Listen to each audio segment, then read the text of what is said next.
भाई last time हमने यार बहुत ऐसे जो इंडिया की बहुत फेमस जगहें हैं वहाँ के आपके एक्सपीरियंसेस लिए थे। इस बार कुछ और है अपने पास जो लास्ट टाइम नहीं बच गया था, कवर भाई नहीं कर बचे पाए। तो बहुत सारे हैं, लेकिन अभी एक रिसेंटली मैं यूपी में ही हूँ, मतलब यूपी में ज़्यादा होता है मुझे ऐसा लगता है। हर बार मैं यूपी में, मतलब वैसे तो मैं ऑल ओवर इंडिया ट्रैवल करता हूँ और करता भी हूँ इन्वेस्टिगेशन, बट यूपी में थोड़ा सा मेरे लिए ईजी हो जाता है क्योंकि वहाँ मेरे सोर्स स्ट्रॉन्ग है। और यूपी में एक स्पेसिफिक प्लेस नहीं, हर जगह ऑल ओवर यूपी में। हाँ। तो क्या है, मेरे को इन्वेस्टिगेशन करने में प्रॉब्लम नहीं होती, तो वहाँ सपोर्ट रहता है मेरे को। तो भाई वहाँ पे ना एक फर्रुखाबाद, और आपने ये कन्नौज सुना होगा, कन्नौज के राजा भी थे ऐसे करके। भाई ये स्टोरी आई थिंक 3-4 साल पुरानी है।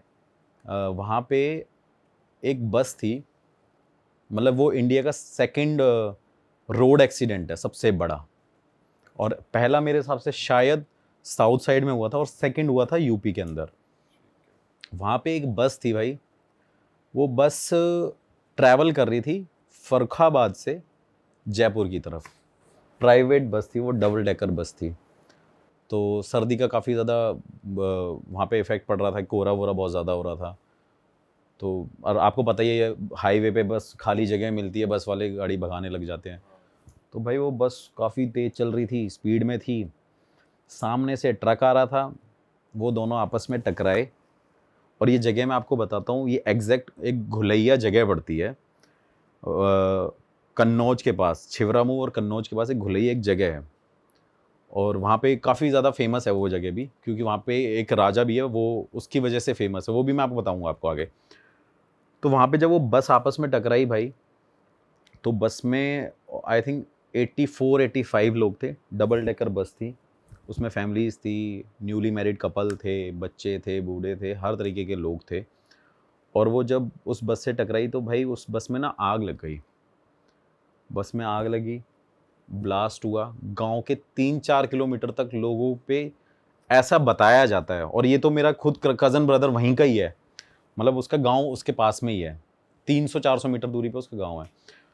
तो ऐसा बताया जाता है कि वहाँ पे 3-4 किलोमीटर तक वो आवाज़ें आ रही थी, चीखने चिल्लाने की, इतना शोर था और ब्लास्ट की आवाज़ें आ रही थी। तो भाई वो जब बस जली वहाँ पे, तो उस जलने में जितने भी लोग थे भाई वहाँ पे, उसके अंदर भाई जैसे कैंडल नहीं जलती मोम की तरह, वो पिघल रहे थे, पिघल रहे थे। बच्चे खिड़की से लटके हुए थे, उनके सर से ना, मतलब आप समझ लो वो मोम की तरह पिघल रहे हैं। ऐसा कोई इंसान नहीं था गांव का जिन्होंने वहाँ पे बचाने की कोशिश नहीं करी। मेरा कज़न ब्रदर भी इंक्लूडेड था वहाँ पे, उनको बचाने की कोशिश कर रहे थे, लेकिन इतनी आग थी वहाँ पे। और रीज़न क्या था, फॉग था, टकरा गई। जो ट्रक था उसमें राशन का सामान था, उसमें ऑयल था जो रिफाइंड होता ही होता है, तो उसने और ज़्यादा आग पकड़ ली। आपको मैं उसकी स्टोरीज भी शेयर करूँगा, फोटोज शेयर करूँगा। तो भाई आप देखना वहाँ पे ना, मतलब वो मोस्टली सारे लोग जल गए। रीज़न क्या था उसमें एग्जिट ना होने का, निकलने का, क्योंकि आपने देखा प्राइवेट बसेस में बैक का जो हिस्सा होता है, वो पीछे वहाँ शीशा विंडो नहीं होता, पूरा कवर्ड होता है वो, है ना, शीट से। और ये वाले जो डोर होते हैं वोल्वो बसेस में, इसमें सारे ऑटोमेटिक होते हैं, वो बटन से ही खुलते हैं। तो वहाँ पे एग्जिट का कोई पॉइंट नहीं था, और डबल डेकर बस तो वैसे ही थी, तो निकल नहीं सकते थे। तो भाई उसमें इतने लोगों की डेथ हो गई। डेथ होने के बाद मोदी जी ने, योगी जी ने, राहुल गांधी जी ने, सब ने ट्वीट भी किया था। और काफ़ी लोग, योगी जी वहाँ पे पहुँचे भी थे, बहुत सारे लोगों ने वहाँ पे ट्वीट किया था आत्मा की शांति के लिए। तो फिर भाई वो मेरे भाई ने मेरे को जगह बताई कि ऐसी ऐसी यहाँ पे कहानी हुई है। ऑल्दो मैंने देखी थी, लेकिन कभी ऐसा सोचा नहीं था मैं वहाँ पे जाऊँगा। भाई मैं वहाँ पे पहुँचा रात को। रात में पहुँचने के बाद मैंने वहाँ के लोगों से इंट्रोडक्शन लिया उनका कि भाई आप यहाँ पे थे, कि आपने क्या यहाँ पे नोटिस किया था। कह रहे लोग ऐसे ऐसे जल रहे थे, ये है वो है। और उसके बाद हम सीधा पॉइंट पे आते हैं कि भाई वहाँ पे वो बस खड़ी रही जहाँ पे वो जली थी, उस हाईवे पे। किसी ने हिम्मत नहीं करी उसको हटाने की। पुलिस वालों ने नहीं बस हटाई, वो लोकल लोगों ने नहीं हटाई, किसी ने नहीं हटाई। जितने भी क्रेन वाले थे वो मना कर रहे थे। नेक्स्ट डे, क्योंकि उस रात में जब वो बस जली, नेक्स्ट डे सुबह वहाँ पे एक्सीडेंट होने लग गए उस रोड पे। कंटिन्यूसली एक्सीडेंट हो रहे हैं। कोई बाइक से गिर के किसी की डेथ हो गई, एक बस वाले की बाइक से टक्कर हुई, उसमें एक कपल था, हस्बैंड वाइफ थे, उनकी डेथ हो गई। तो भाई वो नेक्स्ट डे मॉर्निंग में वो सब होने लग गया वहाँ पे विद इन 400-500 मीटर के अंदर। तो वहाँ पे ये हो गया कि भाई यहाँ पे ये सब इनकी वजह से हो रहा है। उसके बाद क्या हुआ, किसी ने क्रेन वाले को ज़्यादा पैसे दिए, और आपने कभी भी सुना होगा कि एक्सीडेंट होता है तो वो जो भी वहाँ पे व्हीकल होता है वो पुलिस स्टेशन जाता है, फिर किसी ऐसी जगह लेके वहाँ पे उसको सबमिट कर देते हैं। लेकिन भाई उस क्रेन वाले ने 50,000 रुपये लिए थे उस बस को 250 मीटर रखने पे, और गांव वालों ने मिलके पैसे दिए उसके। पुलिस वाले भी नहीं आए क्योंकि पुलिस वालों ने मना कर दिया कि हम नहीं हटा पाएंगे, मतलब इतना डर था। फिर मैं गया इन्वेस्टिगेशन करने भाई, मैंने पूछा कि क्या होता है यहाँ पे। वहाँ पे गांव के लोगों ने हवन कराया, पूजा कराई, मिल के मेन रोड को ब्लॉक करके वहाँ पे बहुत बड़ी पूजा कराई थी कि वहाँ पे जितनी भी आत्माएं उनको शांति मिले। लेकिन भाई वहाँ पे कोई भी उस चीज़ से बच नहीं पाया। वहाँ पे कंटिन्यूसली जितने भी लोकल लोग हैं सोते हैं, वहाँ पे चीखने की आवाज़ आती है, चिल्लाने की आवाज़ आती है, रोने की आवाज़ आती है। और लोगों को, जब गांव में लोग होते हैं ना छत पे सोते रहते हैं, तो लोग जो ऊपर सोते थे उनको वो सारे बस में लोग विजुअल्स आते हैं जलते हुए, लटकते हुए, दिखते हुए। और उसके अंदर भाई उन्होंने वहाँ पे जो बस में है पूजा कराई, और उस बस में मैं गया था भाई, मैंने खुद अपने हाथों से हड्डियाँ उठाई हैं। क्या बात कर रहे हो? उसमें इतनी एशेज है ना, इतनी राख है उस पूरी बस के अंदर, हड्डियां अभी तक पड़ी हुई हैं, अभी तक। और वो बस कहाँ पे खड़ी हुई है? बस किसी भाई से रैंडम 250 मैदान में? हाँ, रैंडम जगह पे 250 मीटर दूरी पे ही है। तो उसे भाई गवर्नमेंट भी नहीं वो डिस्पोज नहीं भाई, हटाया ही नहीं, इतना डर है, इतना खौफ है उसका।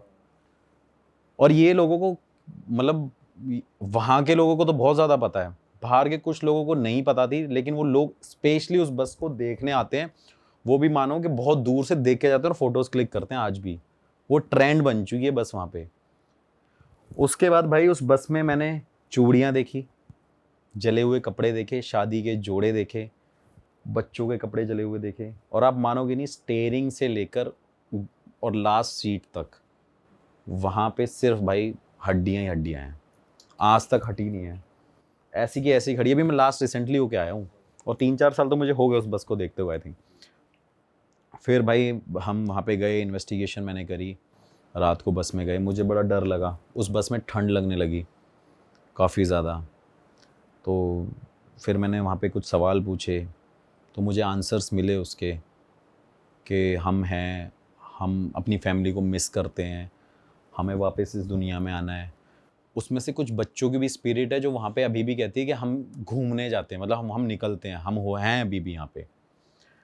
मैं करके आया, इन्वेस्टिगेशन करके आया, मैंने बोला लोगों को कि कोई बात नहीं, आप पूजा वूजा करा लेना, हो जाएगा ठीक। भाई फिर वो थोड़े टाइम तक हुआ। फिर थोड़े दिन बाद क्या हुआ भाई, एग्जैक्ट जो बस का पॉइंट था वहाँ पे दोबारा एक और ट्रक चलते चलते, रिसेंटली चलते चलते उसके सामने पूरी फैमिली एक खड़ी हो गई है, और उस ट्रक वाले ने गाड़ी को मोड़ा है और उसका पूरा ट्रक गिर गया। उस बंदे की एक्सीडेंट में डेथ हो गई। और जो साथ में उसके बंदा था उसने बताया कि एक फैमिली सामने खड़ी हुई थी, तो ड्राइवर ने पूरे ट्रक को बचाने के लिए पूरे राइट में गाड़ी मोड़ दी, तो उसमें उस टाइम आग लगी। उसने बताया, मैंने क्या था वहाँ पे, मतलब लोकल लोगों ने बोला कि भाई क्या था वहाँ पे, कह रहे एक फैमिली खड़ी हुई थी। तो गांव वालों को पता चल गया कि भाई आज भी यहाँ पे वो स्पिरिट है, एग्जिस्ट कर रही है। भाई उसका खौफ ख़त्म नहीं हो रहा है। ये बात बोलने में बहुत, अभी भी मेरे लिए इतनी ईजी है कि मैं आपको सिर्फ क्या बताऊं कि मेरे को अभी लग रहा है कि ये तो बहुत आसान सी बात है, हमने बोल दी। लेकिन अगर आप उस स्पॉट पे खड़े हो जाओ, देखोगे ना, आपको पूरी इतनी ऐसी वाइब आएंगी, इतनी नेगेटिविटी आएगी, आपको लगेगा कि आपके आसपास कोई ना कोई है, आपके रोंगटे गूज़बम्स खड़े हो जाएंगे उस टाइम पे। फिर भाई इन्वेस्टिगेशन करी, वापस आ गया। फिर वो रिसेंटली फिर मेरे कज़न ब्रदर का फ़ोन आया, कह रहा है यार यहाँ पे दोबारा पूजा हो रही है। मैं दोबारा गया भाई वहाँ पे, फिर इन्वेस्टिगेशन करी। फिर वहाँ से जब मैं दोबारा आया तो भाई मेरे सामने, मैं अपनी गाड़ी पे ही था, मेरी गाड़ी पार्क करी मैंने, और पीछे एक और मेरे कार पार्क हो गई। तो सामने एक बस आई, उसने मेरे पीछे वाली कार को हिट कर दिया। और उस टाइम पे मेरे पास स्विफ्ट कार थी, मैं स्विफ्ट लेके गया था।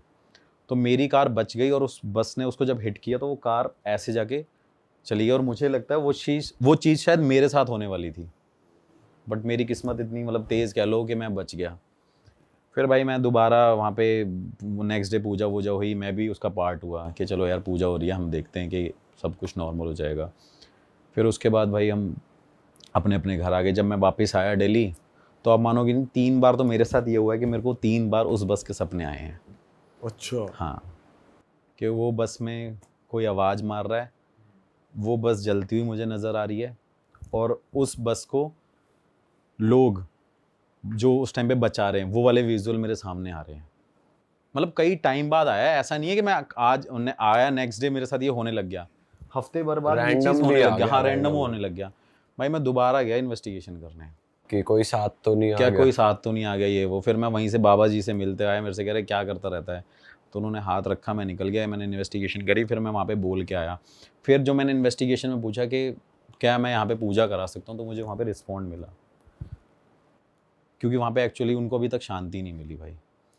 फिर दोबारा भी मैं बोल के आया हूँ, वहाँ पे मैंने पूजा करानी है, और अभी तक वहाँ पे ये हो रहा है कि लोगों को डेली कुछ ना कुछ भगते हुए नज़र आ रहा है, कोई ना कोई daily accident, daily 1-2 accident fixed हैं भाई वहाँ पे।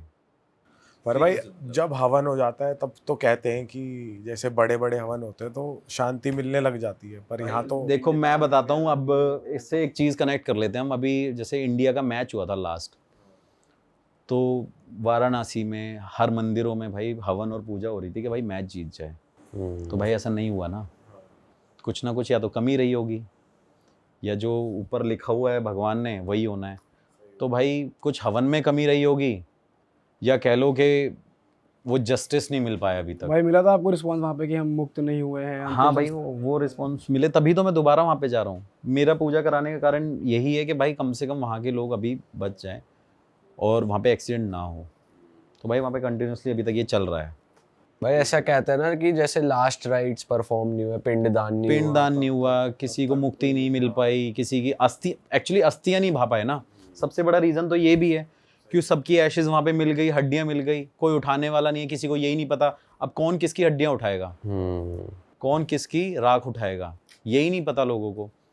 लोग तो आइडेंटिफाइड हैं कि इन लोगों की डेथ हुई है उस टाइम पे, पर कौन से किसका लेकिन है? कौन किसको उठाएगा। तो वो रीज़न, मेजर एक रीज़न ये भी है भाई वहाँ पे। तो ऐसा भी है भाई, और ये इंडिया का सबसे बड़ा एक्सीडेंट था, सेकंड एक्सीडेंट, रोड एक्सीडेंट था।